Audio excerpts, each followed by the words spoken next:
एक बार की बात है, एक गांव में दो किसान रहा करते थे। खेती बाड़ी कर रहे थे, जीवन चल रहा था ठीक ठाक, दो वक्त का खाना मिल जाता था। और धीरे धीरे धीरे करते करते उनकी आयु समाप्त हुई, और आयु समाप्त होने के बाद वो इस धरती लोक को छोड़कर चले गए।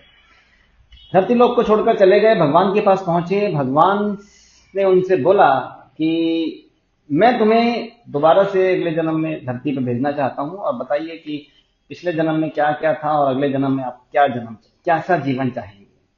तो एक व्यक्ति, उनमें से एक किसान, जो पहला किसान था, वो खड़ा हुआ। उसने हाथ जोड़ के बड़ी विनम्रता से प्रभु से कहा कि प्रभु, सब कुछ ठीक ठाक था, कम से कम हमें दो वक्त की रोटी मिल रही थी, आराम से जीवन चल रहा था, बच्चों को मैं पाल पाया, परवरिश हुई ठीक ठाक, उनका लालन पालन किया।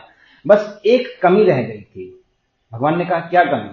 तो उसने कहा कि कमी ये थी कि मेरे दरवाजे पे जब कोई आता था, मेरे दर पे कोई आता था, तो मैं उसको भरपेट खाना नहीं खिला पाता था, क्योंकि इतना होता नहीं था।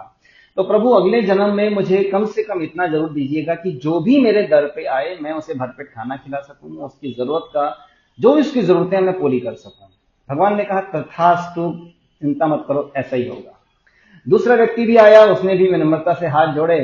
उन्होंने भी कहा कि प्रभु, पहले जन्म में तो सब कुछ ठीक ठाक था, बस यही था कि किसी तरह से जीवन चल रहा था, फिर भी दो वक्त का खाना मिलता था।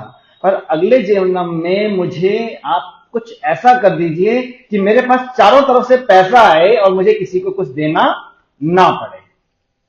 भगवान बोले तथास्तु, चिंता मत करो, ऐसा ही जन्म मिलेगा। अगला जन्म उन दोनों का हुआ, और दोनों धीरे धीरे बड़े होने लगे।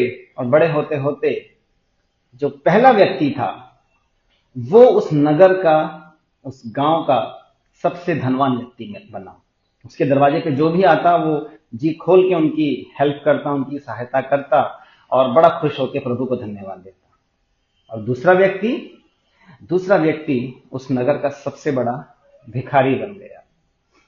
उसके पास चारों तरफ से पैसा तो आ रहा था, और उसको किसी को कुछ देना नहीं पड़ता था, कोई उससे कुछ मांगता ही नहीं था, तो इच्छा तो उसकी भी पूरी हुई।